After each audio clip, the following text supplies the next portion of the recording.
அல்லேலூயா. இது 18வது சங்கீதத்திலிருந்து சில காரியங்களை நாம் தியானிக்க போகிறோம் இயேசுவின் நாமத்தினாலே. இப்போ நீங்கள் நடக்கிற நடப்பு தான் எதிர்காலம். இந்த நடப்பில் நீங்கள் சரியாக நடந்தீங்கன்னா உங்கள் எதிர்காலம் சரியாக அமையும். நீங்கள் என்ன செய்கிறீங்களோ அதுக்குண்டான பலன் எதிர்காலத்தில் வந்துடும். நன்மைக்கேற்ற நன்மையும் தீமைக்கேற்ற தீமையும் வந்துடும்.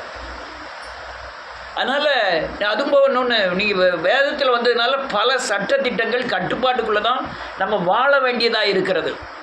அதில் தான் நமக்கு பாதுகாப்பு இருக்குது. நீங்கள் சட்டத்திட்டத்துக்கு எங்கேயாவது மீறினீங்கன்னா அதற்கு உண்டான தண்டனைகளும், நன்மை செய்தால் நன்மைக்கேற்ற நன்மையும் உங்களுக்கு கிடைக்கும். ஆனால் இந்த சங்கீதத்தில் வாசிக்கிறோம், புனிதனுக்கு புனிதனும் மாறுபடுகிறவனுக்கு தேவன் மாறுபடுகிறவருமாய் இருக்கிறார். அதனால் இந்த காரியங்களை நீங்கள் தெளிவாய் புரிந்து கொள்ளணும். நீங்கள் புரிந்து கொள்வது மட்டுமல்ல, உங்கள் வாழ்க்கையில் நடைமுறைப்படுத்துகிற காரியங்கள் இந்த வேதத்தின் வசனத்துக்கு ஒப்பிட்டு இருக்காங்கிறத சோதித்து பார்த்தீங்கன்னா நீங்கள் வேதத்தில் அதில் உள்ள ஆசீர்வாதத்தை சுதந்திரிக்கும் போது மகிழ்வீர்கள், சட்டத்தில் நடப்பீர்கள். நம்ம எல்லாருமே இப்போ ஓரளவு எல்லாருமே சட்டத்தில் நடக்க வந்துட்டோம், வசனத்துக்கு உட்பட வந்துட்டோம். ஒரு சிலர் மீறுகிறார்கள், காயப்படுகிறார்கள். ஆனால் அவங்க அறிவு இல்லாமல் போகிறது. அது எதுக்கு காயப்படுதோ, நம்ம சரியாகணுமேங்கிற எண்ணங்கள் இல்லாமல் போகிறதுனால தான் அவங்க காயப்படுறதுக்கும் வந்து ஜெபம் பண்ணுறாங்க, விடுதலை ஆகுறாங்க, காயப்படுறாங்க. இப்படியே அவங்க வாழ்க்கை தீயிலும் தண்ணீரிலும், சில வேளை தீயிலும் சில வேளை தண்ணீரிலும் தள்ளுகிற பிசாசின் பிடியில் சிக்கி இருக்கிறார்கள். அதனால் இந்த தாவீது சவுலுக்கு பயந்து ஓடி தேவன் விடுதலை ஆக்கின பிறகு எழுதின இந்த சங்கீதம். நான் நினைப்பேன், அநேக நேரம் சவுலோட தாவீதோடு பிறந்தவங்க 7-8 பேர். 8 பேருமே அல்லது சவுல் விரட்டிட்டு வரும்போதோ அல்லது அப்சலம் விரட்டிட்டு வரும்போதோ இவங்க பின்னால் வரவே இல்லை. ஆனால் இவங்க எல்லாம் அண்ணமார்கள். ஏன்னா இவன் தான் கடைக்குட்டி. ஆனால் இவனுக்கு சப்போர்ட் பண்ணியிருக்கலாம், ஒரு சாப்பாடு கொடுக்கவோ. ஆனால் இவன் திரும்பி கடைசியில் ஒரு பகுதியில் நம்ம வாசிக்கிறோம், அல்லது தாயும் தகப்பனையும் கூட இவன் கொண்டு போய் பராமரிக்க வேண்டிய சூழ்நிலை ஆகிட்டு. ஆனால் இவன் ராஜா ஆன பிறகோ 2 பேர் அண்ணனில் 2 பேர் போர் தலைவனாக இருக்கான், போர் தளபதியாக இருக்கான். இந்த அப்னேரு யோவாப்லாம் அல்லையா தாவீதோட சொந்தக்காரங்க. ஆனால் இவங்க ஓடிக்கிட்டு இருக்கும்போது ஒருத்தரும் வர முடியாது. இப்போ நான் ஓடுகிற ஓட்டத்தில் எனக்கு இப்போ சப்போர்ட் பண்ணால் ஒரு சிலர் வந்து சப்போர்ட் பண்ண முடியுமே தவிர, அந்த ஒரு சிலரோட சப்போர்ட் எனக்கு பெரிய சப்போர்ட்டாக மாறும். ஆனால் ஒரே ஆளாக சப்போர்ட் பண்ண முடியாது. அநேக நேரம் நினச்சி பார்ப்பேன், இந்த ஓட்டங்கள் எதுக்கு, என்ன பிரயாசங்கள் எதுக்குன்ட்டு. 30 வயசில் ஆண்டவரை தொட்ட நாளிலேருந்து அல்லையா அந்த ரேடியோ குழாயெல்லாம் தூக்கி கொண்டு போய் அல்லையா தெருக்களில் மீட்டிங் போடுவதற்காக ஸ்டேஜ் எல்லாம் போட்டு கொடுப்பேன். நான் தொட்ட 6வது மாதத்துலேருந்து ஊழியத்தை ஆரம்பித்தாச்சு. 6வது மாதத்துலேருந்து ஒவ்வொரு தெருத்தெருவா மீட்டிங்கள். அப்போ முதல்ல ரொம்ப மீட்டிங்கெல்லாம் நடந்தது. இப்போமெல்லாம் அப்படிலாம் நடத்த முடியாது. ஆனால் அப்படி தொட்டு வரும்பொழுது சொந்தங்களோ பந்தங்களோ அல்லது உறவினர்களோ அல்லது பிள்ளைகளோ அல்லது நமக்கு சார்ந்து வாழக்கூடிய ஆட்களோ இல்லை. நான் யாருக்கு வசனத்தை சொல்கிறேனோ அவரை சார்ந்து வாழ கற்றுக்கொண்டேன். அவரை சார்ந்தல்ல, அந்த வசனத்தை சார்ந்து வாழ கற்றுக்கொண்டேன். ஆனால் உபத்திரவங்கள் பயங்கரமான உபத்திரவங்கள், மனுஷன் சந்தித்திராத உபத்திரவங்கள். அதனால் இந்த உலகத்தில் பட்ட பாடுகளுக்கும் ஓடின ஓட்டங்களுக்கும் அலலியா பயங்கரமானது. அது வந்து சகிக்கவே முடியாது. தெருதெருவா அலலியா பயங்கர. ஆனால் ரொம்ப பெரும்பகுதி காலை பிரதர் என் கூட வந்தார். பெரும்பகுதி ஊழியங்களில் காலை பிரதர் இடைப்பட்டிருக்கிறார். வேறு யாருமே இடைப்பட்டதில்லை. எல்லாருக்கும் இருந்துமே இடைப்பட்டதில்லை. ஓடணும் தெருவா கிராமமாக அல்லலியா எல்லாம் ஓடணும். இந்த இவர் இன்ஜினியர் கூட மாதம் தாமஸ் பிரதருங்க வாங்க அப்படின்னு சொல்லி 2000 ரூபா கொடுப்பாரு காணிக்கை. நான் அதை பப்ளிக்காக வந்து சொல்லிட்டேன், 2000 ரூபா கொடுக்குறாரு. அவர் எழுப்புதல் ஊழியத்தை ஏற்றுக்கலன்னா அந்த காணிக்கை வாங்க மாட்டேன். அது கனம் பண்ணணும், கர்த்தரை கனம் பண்ணணும். அவர் தன்னை உயர்த்துவதற்காக, தன் ஜாதியை சார்ந்து கொள்வதற்காக செய்கிறாரு அப்படின்னு சொல்லிட்டேன். யாரோ ஒரு ஆள் இங்கேருந்து போய் அவரை கூப்பிட்டு ஊழியக்காரர் இப்படி சொன்னாருன்னு போய் சொல்லிட்டாங்க. அவர்கிட்டே போய் சொல்லிட்டாங்க. அது ஒரு மனுஷன். என்ன மனுஷன் தெரியுமா? இவர் பால் சேலமனை தேடி போகும்போதெல்லாம் கூட போனேன். கட்டிலுக்கு அடியிலலாம் அவன் எங்கே இருக்கான்னு தேடி வந்தார். கட்டிலுக்கு அடியிலலாம் தேடினார். பிடிச்சா அடிச்சிருப்பார். அவன் பாத்ரூமில் ஒழிஞ்சு கிடக்கானான்னு பாத்ரூமெல்லாம் திறந்து பார்த்தாரு. ஆளு ஹைட்டு, சரியான ஹைட்டு, போல்டான ஆளா. அவர்கிட்ட போய் இப்படி சொல்லுவாங்களா ஐயா? இது நான் சொன்ன சத்தியம். மிகைப்படுத்துவதற்கோ அவரை பகைப்பதற்கோ உண்டான காரியம் அல்ல. இது நான் சொன்ன சத்தியம். ஆனால் சத்தியத்தை இப்படி சொல்றாரு அப்படின்னு சொல்லதுக்கு இதுக்கு மோட்டிவ் தான் காரணம். என்னுடைய நோக்கம் அவர் சத்தியத்தை என்ன செய்யணும், கை கொள்ளணும், அவர் எழுப்புதலை சந்திக்கணும். அதுதான் என்னுடைய நோக்கம். பிசாசு எங்கே கிரியை செஞ்சுட்டு பாருங்க.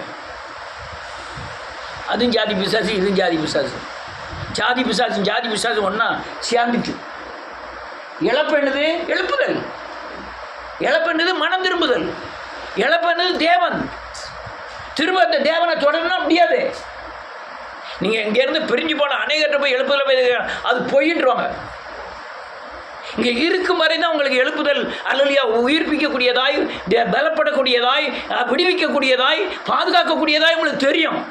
நீங்கள் விலகி கொஞ்சம் நிமிஷத்தில் உங்கள் கண்கள் மறைக்கப்பட்டுரும். அந்தகார இருளின் ஆதிக்கத்துக்கு உள்ளே போன வரவு எழுப்புதலை குறித்து கேட்டாலே அது எழுப்புதெல்லாம் பொய்யுங்க என்கிற மாதிரி ஆயிரும். இருந்து போனவங்கிட்ட யார்ட்டாவது போய் கேட்டு பாருங்க, எழுப்புதல்லாம் என்ன, 500 ரூபா தரம் பாரு.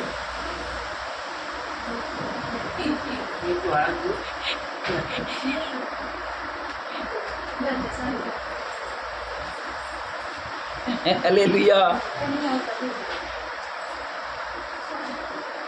நான் சொல்லு நல்லா புரிஞ்சுக்கணும். அல்லேலூயா. யாரும் வரமாட்டாங்க. நீங்க கிறிஸ்துக்குள்ள ஓடுனீங்கன்னா யாருமே வரமாட்டாங்க. அதே மாதிரி உங்களுக்கும் அல்லேலூயா இயேசு கிறிஸ்து வசனம் சத்தியம் இதை தவிர எந்த குற்றமும் உங்க மேல கண்டுபிடிக்க கூடாது என்பதற்காக தான் தேவன் எல்லாத்தையும் பிரிச்சிருக்காரு. ஒரு வசனத்தை எங்கே இருக்கு வாசிப்போம். தானியேலின் புத்தகம் 6வது அதிகாரம் 5வது வசனம்.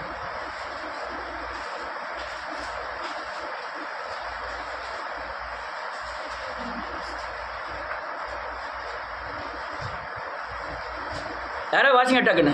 அப்பொழுது அந்த மனுஷர் நாம் இந்த தானியேலை அவருடைய தேவனை பற்றி வேத விஷயத்திலே ஆமென் ஒளிய ஆமென் ஆமென் ஆமென் இந்த அளவுக்கு உங்களை கொண்டு வர்றதுக்கு தான் தேவன் எல்லாத்தையும் பிரிச்சிருந்தாரு. பணத்தின் மேலே வெறுப்பு வரும், சொந்தங்களின் மேலே வெறுப்பு வரும், அண்ணன் தம்பி மேலே வெறுப்பு வரும். அல்லையா கணவன் மனைவி மாத்திரம் வெறுப்பு வரக்கூடாது. அது அவங்க எவ்வளவு தப்பு பண்ணாலும் சரி அதை சகிக்கணும். சகிக்கிறது பாடம். அல்லேலூயா. சகிக்கிறது ஆசீர்வாதம், சகிக்கிறது பாடம். அல்லேலூயா. நானே நேரம் நினைப்பேன், நேராவது கொஞ்சம் கடகடன்னு பேசி முடிக்கணும். இயேசுவின் நாமத்தினாலே சேர்மாதில் ரொம்ப என்ன சொல்வேன்னா அல்லேலூயா பாதுகாப்பு மாதிரி அநேக காரியங்கள் உண்டு. எங்கே போய் இப்போ நானும் ஜான்வசிலையும் பஸ் ஸ்டாண்டில் சண்டை போடுறதுன்னு வச்சுக்கிடுவோம். நான் சண்டையே போடுவேன், நான் தூரம் வந்துடலாம். எனக்காக சண்டை போடுறதுக்கு 4 பேர் வந்து நிற்போம். ஆனால் அங்கே வந்த பிறகு நான் 100 பேர் சேர்ந்து அடித்தாலும் என்னை கேட்கறதுக்கு ஆள் கிடையாது. அந்த அவர் கேட்பாருன்னு சொல்கிறீங்களா, அந்த நிலைக்கு கொண்டு வருவது தான் இந்த பிரிவினை. அந்த அந்த அந்த தேவனை மட்டும் நம்பணுங்கிறது தான் இந்த பிரிவினை. அல்லேலூயா. தாவீது யார் தெரியுமா? ஒரே சின்ன கல்லில் கோலியாத்தை கொண்டுட்டான். விரட்டிட்டு வர்ற சவுல் சாதாரண ஒரு பெரிய காரியமே கிடையாது. தெரியுமா உங்களுக்கு? பவுலும் பெரிய காரியமே கிடையாது. அவர் அல்லையா 1000 பேரை கொண்டு போட்டான். கொண்டு போட்டு 200 பேரை கொண்டு போல நுனித்தோரில் அறுத்துட்டு வந்துட்டான். ஒரே நேரத்தில் 1000 பேர் வெட்டி சாதிட்டான். கை வலிக்கு தண்ணி வெட்டுறான். ஆனால் அப்போ தங்கமெல்லாம் சேர்த்து ஆலயம் கட்ட போகிறான். ஆண்டவர் சொல்லிட்டாரு, நீ ஆலயம் கட்ட வேண்டாம், கை கரைப்பட்டுருக்கு. அந்த அளவுக்கு கொலை பண்ணிடுவேன். விரட்டிட்டு வர்றது கிழமை. இவன் ராஜ்யபுரம் பண்ணும்போது தான் அவன் பிறக்கிறான். இவன் ராஜ்யபுரம் பண்ணி 10 வருஷம் கழிச்சு தான் தாவீதே பிறக்கிறான். அல்லேலூயா. அந்த கிழமை விரட்டிட்டு வரான். நல்ல கக்குசுல மாட்டிக்கிட்டான். அவனை வெட்டி போட்டுக்கலாம். ஆனால் அபிஷேகம் பண்ண மேலே என் கையை என்ன செய்ய மாட்டேன். இது என்னது நீதி. வெட்டன்னு அன்னைக்கு என்ன செஞ்சிருக்கலாம், வெட்டிருக்கலாம். அவ்வளோ பெரிய கூட்டத்தில் அலுவலியா ஒரு டென்ட்டுக்குள்ளே ராஜா படுத்திருக்காரு. அவனை சுற்றி ஈட்டியை வச்சுக்கிட்டு உட்காந்துருக்காங்க. அதுக்குள்ளே ஊடையில் போய் தூங்காதீங்க, கொஞ்சம் வெண்ணி வச்சு முகத்து கழுவிட்டு வாங்க, இல்லைன்னா வெளியே போய் அண்ணா அதில் உட்காந்துக்கிடுங்க. வீட்டில் சொல்லி கூட்டுவாங்க. அல்லேலூயா. செம்பு அல்லேலூயா. தலைமாட்டில் செம்பு வச்சுருக்கான் தண்ணி குடிக்கிறதுக்கு. செம்பை தூக்கிட்டு வந்துட்டான். யாரு? தாவீது. அங்கே வெளியே போய் நின்றுட்டு, அப்னேர் நீ எப்படி ராஜாவை காக்காமல் போனது என்ன? நீ அவன் தலைமாட்டில் இருந்த செம்பு என் கையில் இருக்கு. அப்போ அன்னைக்கு கொண்டுலாம் என்ன செஞ்சிருக்கலாம், கூட வந்து சொல்லலாம், நீ வெட்டிட்டு கொன்று அப்படிங்க. அபிஷேகம் பண்ணப்பட்டவன் மேலே என் ஞாபகம் வந்து சவுல கொண்டுள்ளது அல்ல. தேவன் என்னோடு இருக்கிறார் என்பதை நிரூபிக்க தான் நான் அந்த அந்த காரியங்களை செய்தான். அல்லேலூயா. அதனால நீங்கள் உங்களுக்கு தேவ வசனம் என்ற சார்ந்த அந்த காரியத்தை தவிர எந்த முகாந்திரத்திலையும் உங்களை குற்றம் சாட்டக்கூடாது. அந்த அளவுக்கு நீங்கள் தேர்ந்தவர்களாய் மாறும்படியாக தான் தனிமையாக விடப்படுகிறீர்கள். யார் எலியா? யார் தெரியுமா? வானத்திலேருந்து அக்னியாக இருக்கணுமே. ஒரு பொம்பளை கூப்பிட்டு சொல்ல, நாளைக்கு ஒரு தலை கழுத்தில் இருக்காது. பயந்துட்டான். பிராணன் தப்பி ஓடுதான் வேலைக்காரனை கூட்டிக்கிட்டு. அவன் ஒரு கொஞ்சம் தூரம் போன வேலைக்காரனை நிப்பாட்டிட்டு இவன் தனியாக போகிறான். ஒரு நாள் அளவு நடந்து போய் சூரச்செடி கீழே அது பாதுகாக்கும்னு நினைக்கிறான். தனிமை விடப்படுவோம். வேத வசனங்கள் கை கொள்ள முடியாது. தனிமையாக விடப்படுவோம். நான் பல நேரங்களில் தனிமையாக விடப்பட்டேன். நான் விளையாட்டுக்கெல்லாம் சொல்லலை. என்னை தொட்டாலே நொறுக்கிடுவாங்க சேர்மாதவியில். அப்படி அந்த நேரத்தில் என்ன இப்பவும் இல்லை. இப்போ யாரோ ஒருத்தன் தெருவில் 4 கொலை பண்ணிட்டான். அது வாலிப பயிரெல்லாம் போகிற பார்க்க சோல்டரில் இப்படி காலில் தூக்கி போட்டல அவன் கொலை பண்ணி அவன் கடந்து சாவுதான். அங்கே கோர்ட்டில் போய் போலீஸ் ஒழுங்கி கிழங்கி சங்கடப்பட்டுக்கிட்டு இருக்கான். இந்த பயிரெல்லாம் கொலை பண்ணிட்டானா, என் ஜாதிக்காரன் கொலை பண்ணிட்டானா, அப்படி திமிர அலைதானுவோ. அல்லேலூயா. நல்ல கேளுங்க. இயேசுவி நாமத்தினாலே நீங்கள் துன்பங்களை சகிக்காம அல்லேலூயா நீதியாக நடக்க மாட்டீங்க. நீதியாக நடக்காமல் உங்களுக்கு பாதுகாப்பு கிடைக்காது. அல்லேலூயா. முதல்ல வர்றது துன்பம் தான். ஒரு வசனத்தை வாசிப்போம். கொஞ்சம் கடன் வச்சா கூட ஒரு வசனத்தை வாசிக்கலாம். அல்லேலூயா. நன்றியோடு கூட துதிக்கிறேன் இயேசுவின். 4வது வசனம். ஆமென். ஆமென். ஆமென். கொஞ்ச நேரத்தில் நான் செத்துருவேன். மரணம் மரணம் பாதாளம் என்னை சுற்றி வந்துகிட்டு இருக்கு. அல்லேலூயா. ஓடிக்கிட்டே இருக்கான் தாவீது. அல்லேலூயா. ஓடிக்கிட்டு இருந்தாலும் நீதியாக நடக்கிறான். இன்னொரு வசனத்தை வாசிப்போம். 17வது வசனம்.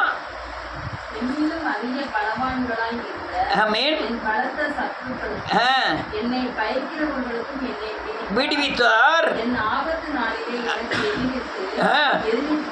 வந்தார்கள். என்ன இருக்கு? எனக்கு எதிராக வந்தவங்களாம் என்னை விட பலவான்களாக இருந்தாங்க. கோலியாத்து வீழ்த்துனா வந்தான். ஆனால் பலவான்கள் ஒரு ஆளை பிடிக்க 3000 பேர் போயிட்டு இருக்கான். எத்தனாயிரம் பேர்? 3000 பேர் சவுலோடு போய்கிட்டு இருக்கான். சவுல் கையில் தாவீது அம்பிட்டுட்டான். தாவீது கையில் சவுல் அம்பிட்டுட்டான், விட்டுட்டான். ஆனால் அதே சவுல் கையில் தாவீது அம்பிட்டுப்பான்னா இல்லையா? அதுதான் அவனுக்கு துர்ச்சன பிரவாகம். அதுதான் மரண கண்ணி. அல்லேலூயா. பல நேரங்களில் தப்பிச்சு ஓடிக்கிட்டே இருக்கான். வேணும் சொல்றது இப்படி ஓடிக்கிட்டு இருக்கும் போது என்னிலும் பலமான என்னை பிடித்து ஜலப்பிரவாகத்தில் இருக்கிற என்னை தூக்கி விட்டார். அது 16வது வசனம். 17வது வசனம். என்னிலும் அதிகமான பலவான்களாக இருந்த என் பலத்த சத்ருவுக்கும் என்னை பகைக்கிறவர்களுக்கும் அவர் என்னை என்ன செஞ்சிட்டாரா? விடுவித்தார். இந்த ஆட்களை விடுங்க. எவ்வளோ பெரிய பிசாசின் ஆதிக்கத்திலிருந்து வந்திருக்க தெரியுமா? நிறைய காரியம் சொல்லணும், இப்போ நேரம் இல்லை. அந்த பிசாசின் தன்மை நமக்கு தெரியவே செய்யாது. தலைமுறையாக நம்ம சேவிச்சுக்கிட்டு இருக்காங்க. அதில் அநேக உயிர்களை நம்ம வீட்டிலே கொண்டிருக்கு. அதுக்கு ஆகாரம் என்னது சொல்லுங்கப்பா? பிசாசின் ஆகாரம் என்ன? விடிய காலம் என்ன சாப்பிட்டாய்? தோசை. நமக்கு ஆத்ம ஆகாரம் என்ன? பிசாசின் ஆகாரம் என்ன?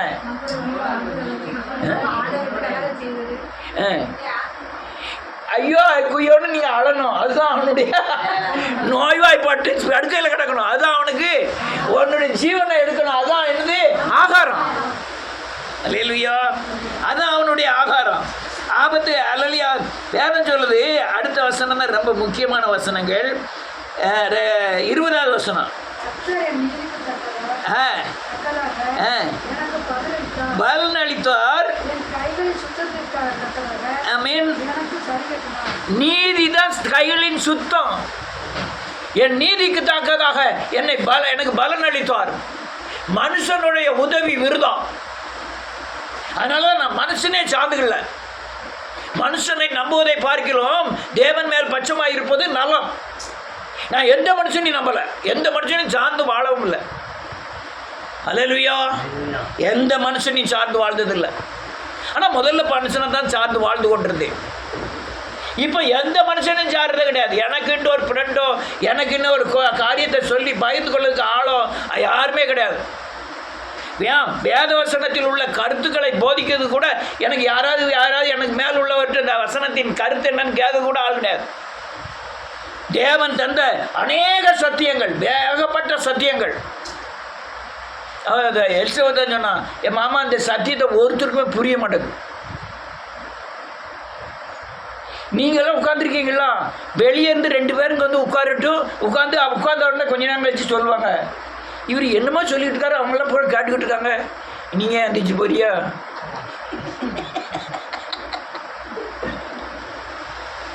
இவர் என்னமா சொல்றாரு, என்னத்தை கேட்டுட்டு இருக்கிய? ஆடு மேய்ச்சார், மாடு மேய்ச்சார், கழுத மேய்ச்சார் சொன்னா கேட்டுக்கிட்டு இருக்கலாம். அல்லேலூயா. சத்தியத்தை அறிவீர்கள், சத்தியம் உங்களை விடுதலை ஆகும். தியானம் தெளிவாக சொல்லுது. அல்லேலூயா. நன்றியோடு என் நீதிக்கு தக்கதாக எனக்கு பலன் அளித்தார். எனக்கு நீதியை சரி கட்டினோர். அல்லேலூயா.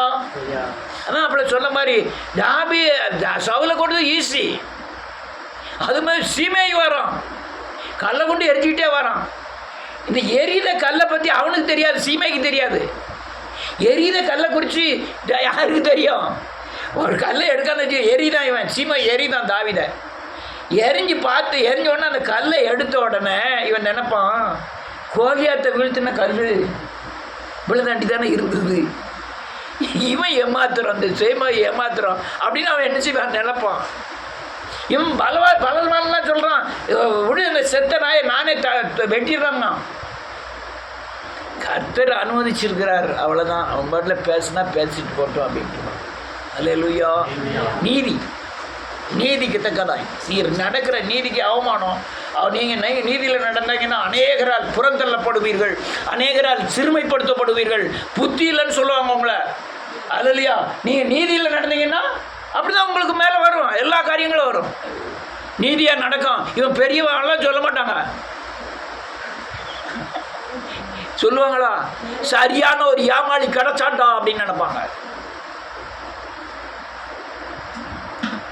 ஆனால் பலன் எங்கேருந்து வரும்? தேவன்கிட்ட இருந்து வரும். பலன் தேவன்கிட்ட இருந்து வரும். நீ தேவனே பார்க்க முடியல, பலனை எங்கே பார்க்க? நீங்கள் இந்த ரவுண்டுக்கு வர்றதுக்குள்ளே தேவனை பார்த்துருவீங்க. அவன் தேவனை பார்த்ததுனால தான் இதை சொல்கிறான். துர்ச்சன பிரபாவம் என்னது வேண்டாம் பயப்படுத்தினது, அதெல்லாம் பார்த்துட்டு வந்தால் நிற்கிறோம். அல்லேலூயா. 30 வயசுக்குள்ளே இத்தனை பாடுகள் தாவீதுக்கு. 30 வயசு ஆன பிறகும் பயங்கர பாடுகள். ராஜா முன்பாக இருக்கும்போது அவனுக்கு 30 வயசு. அந்த அண்ணி ஓட்டம்தான், பிரயாசம்தான். அம்மா அப்பா வேற கூட்டிகிட்டு ஓடுதான், அவங்களுக்கு சாப்பாடு போடணும். அல்லேலூயா. இது யார் சந்ததி தெரியுமா? போவாசுடைய சந்ததி. போவாஸ் ஒரு தேசத்தின் கோடீஸ்வரன். அவனுடைய முப்பாட்டனர் தான் போவாஸ். ரூத்தோடைய கொள்ளு பேரன் தாவீது. அவ்வளோ பெரிய சொத்துக்காரன். அல்லேலூயா. அடுத்த வசனம் என்ன சொல்லுது? கைகொண்டு வந்தேன். வேதம் என்ன சொல்லுது பாருங்க. அல்லேலூயா. தேவன் என்னை அப்படியெல்லாம் காப்பாற்ற காரணம் என்ன தெரியுமா? நான் கர்த்தருடைய வழியை என்ன செஞ்சேன்? கை கொண்டு வந்தேன். என் தேவனுக்கு நான் துரோகம் பண்ணினதே இல்லை. வேத வசனத்துக்கு விரோதமாய் நான் நடந்ததே இல்லை. அவர் வழிகளெல்லாம் கை கொண்டேன். ரொம்ப சங்கடம் வழியில் கை கொள்ளுது. அல்லேலூயா. அடுத்த நிலையில் இருக்கு.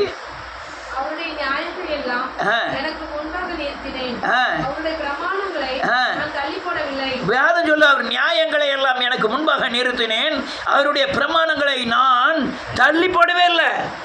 அவர் என்ன பிரமாணம் வைத்திருக்கிறாரோ சட்டங்கள், அந்த சட்டங்களுக்கு விட்டு நான் விலகவே இல்லை. அவர் நியாயத்தின்படி நடந்தேன். அதனால் என்னை தேவன் பாதுகாத்தார். அல்லேலூயா. நேற்று கூட நினச்சிக்கிட்டு இருந்தேன், ஊழியர்கள் எல்லாருமே நல்லா இருக்காங்க மாதிரிலாம் சொல்ல முடியாது. நான் அந்த சினிமா நடிகரை கொஞ்சம் யோசனை பண்ணி பார்த்தேன். ஒருத்தனாவது உருப்பிடலை. அதே இதை அப்படியே ஊழியக்காரர் பக்கம் திருப்பினேன். ஒரு ஊழியக்காரர் அது நம்ம எப்படி சொல்ல, அதான் கார் வச்சிருக்காரு. அன்னைக்கு பார்க்க காரில் போயிட்டு இருக்காரு. பையன் ஓட்டுதான் நினைக்கிறேன். ஒரு சைடில் இருந்துக்கிட்டு இந்த இடத்துக்கிட்டு அந்த மங்களாரத்துக்கு ஊருக்குள்ளே போகிறாரு. போகும்போது இப்படி திரும்பி பார்த்தாரு. நான் பைக்கில் போகிறேன், அவர் காரில் இடது பக்கம் உட்காந்துருக்காரு. அவர் வீட்டம்மா வேற இப்போ பின்னால் இருந்து இப்படி எட்டி பார்க்கு. இப்படி போகிறவர் இப்படி இடத்துக்கிட்ட ஹாய் அப்படின்ட்டு போகிறாரு. ஐயோ, நமக்கெல்லாம் கார் வாங்கி தர மாட்டேங்கலன்னு நினச்சி ஆத்மாவே இல்லை காரு. நான் இவ்வளோ ஆத்மா வச்சுருக்கேன், ஒரு கார் ஒரு ஆத்மா. ஆனால் பிணத்தை வச்சு கூட துட்டு சப்பாத்தியம் பண்ணிடுவாங்க.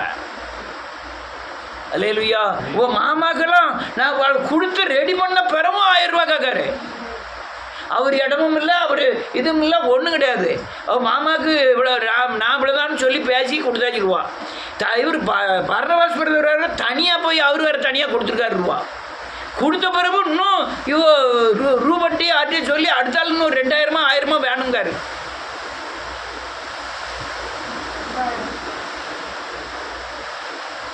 எங்கே இருக்கு? நம்ம ஒரு பைசாவை அடுத்தவங்க துட்டை எடுக்கிறதுக்கே பயப்படுதே. அங்கே பயமே இல்லை. அல்லேலூயா. அடுத்த நிலையில் இருக்கு.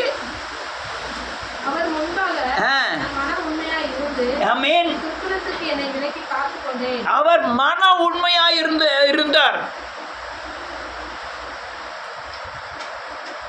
அல்லேலூயா. இதெல்லாம் இருந்தால் தான் நீங்கள் மன உண்மைன்னா என்னது?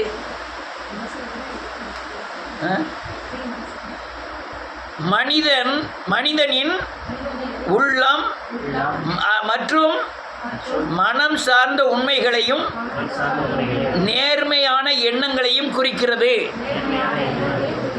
துர்க்குணம் என்பது மனிதனிடம் காணப்படும் தீய குணங்கள் அல்லது கெட்ட பழக்க வழக்கங்கள்.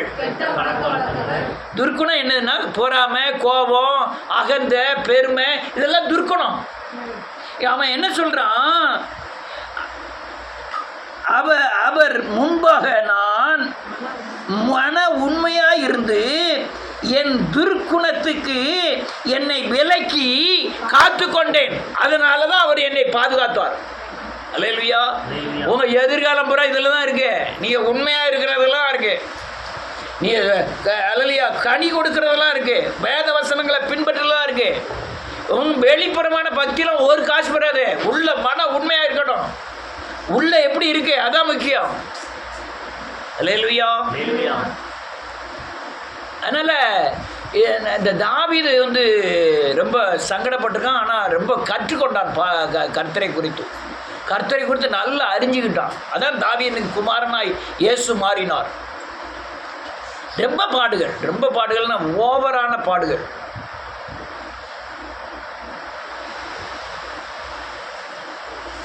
அல்லேலூயா. நமக்கு வந்து பாடுகளும் ஓவரான பாடுகள் நிறைய கடந்து போயிட்டு நம்ம விட்டு. ஆனால் அந்த சீலை ஒரு நாள் மறக்க முடியாது. பட்டினியாக கடந்து ஒரு டீ குடித்தா அப்போ 35 பைசாவோ 40 பைசாவோ 35 ரூபா தான் கிடைக்கும். அந்த 35 பைசா செலவழிச்சிடப்படாதேன்ட்டு அந்த 35 ரூபாயை எடுத்துகிட்டு வருவோம். அதுக்குள்ளே கார்காரன் வேறு 4.25 ரூபா வாங்குவான். இங்கேருந்து ஆலங்குளத்துக்கு அந்த 11:35க்கு நடுபலுக்கு வந்தால் தான் அந்த வண்டியை பிடிக்க முடியும், ஜெயராம் வண்டியை. மற்ற வண்டியில் பூரா 5.25 ரூபா வாங்குவான். ஆலங்குளத்துக்கு இப்போ எவ்வளோன்னு தெரியல. அப்போ 4.25 ரூபா. அந்த 50 பைசா கிடைக்குமேன்ட்டு வேகமாக ஓடி போய் சைக்கிளை கொண்டு போய் ஐஸ் கம்பெனியில் கொண்டு போய் போட்டுட்டு நேராக வந்து உட்காந்து அந்த வண்டியை பிடிச்சிட்டு போகணும்.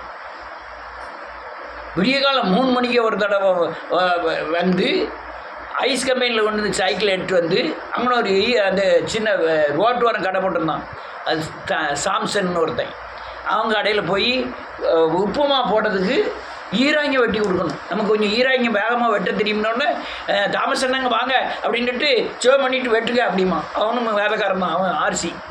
உடனே வெட்டுவான். நம்ம ஆடில் ஆனால் ஈராங்கத்தை வெள்ளாரியை வெட்டி போட்டுட்டு அவன் டக்குன்னு உப்புமா கிண்டி அந்த உப்புமாவில் இவ்வளோ காணம் தருவான் நமக்கு.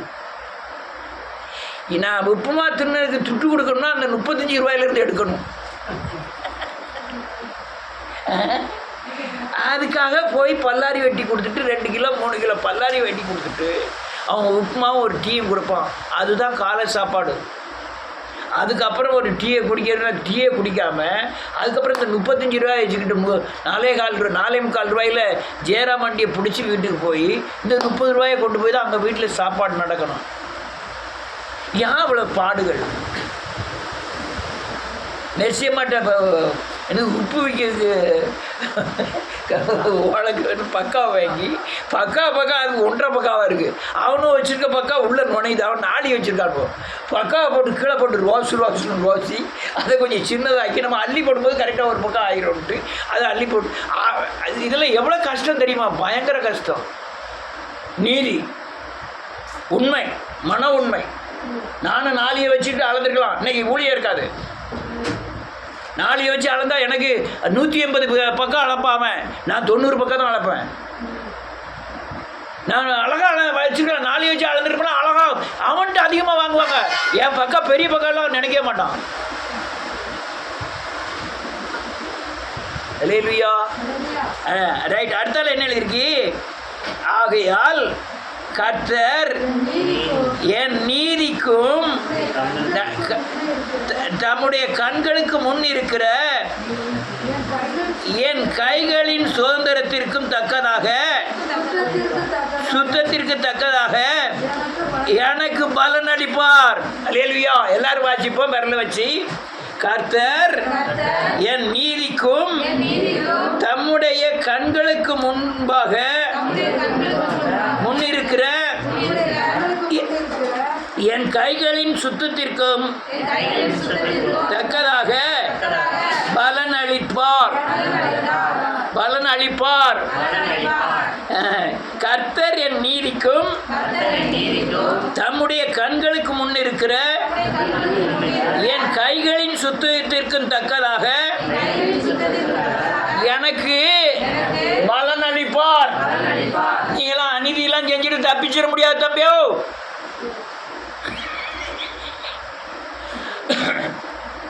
சாரி காலை பிரதர் தவிர மற்ற எல்லாத்துக்கும் அவர் தம்பின்னு சொல்ல முடியாது. அல்லேலூயா. அதனால் நம்ம ஏதாவது செஞ்சுட்டு மறைச்சிட்டு ஒழிச்சிட்டு இதெல்லாம் தப்பியெல்லாம் நினைக்கிறோம். தப்பவே முடியாது. நீங்கள் இல்லை, உலகத்தில் எல்லா ஜனங்களுக்கும் நியாயம் இருக்கிறவர் இயேசு.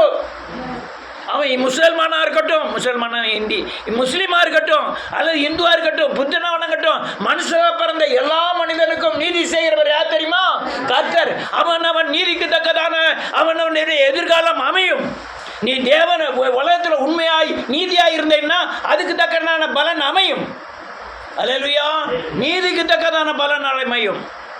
அநேக நான் இந்துக்களை பார்த்துருக்கிறேன், உண்மைத்தன்மையோடு நடந்திருக்கான், அவன் வாழ்க்கையில் செழித்திருந்திருக்கான், 90 வயசு 100 வயசு வரையும் பேத்தியோட நல்லா வாழ்ந்துருக்கிறான். ஆனால் பரலோகம் உண்டானா கிடையாது, அது இயேசுவை விசுவாசித்தாதான் உண்டு. ஆனால் நீதிக்கு தக்கன நீதி கிடைக்கும், அநீதிக்கு தக்கன நீ கொல்லாத வீட்டில் நான் எத்தனை பேர் பார்த்துருக்கேன், வேசிகள் எத்தனை பேரை பார்த்துருக்கேன், அவங்களுடைய வாழ்க்கை முறைகளை பார்த்துருக்கேன், சாவை பார்த்துருக்கேன்.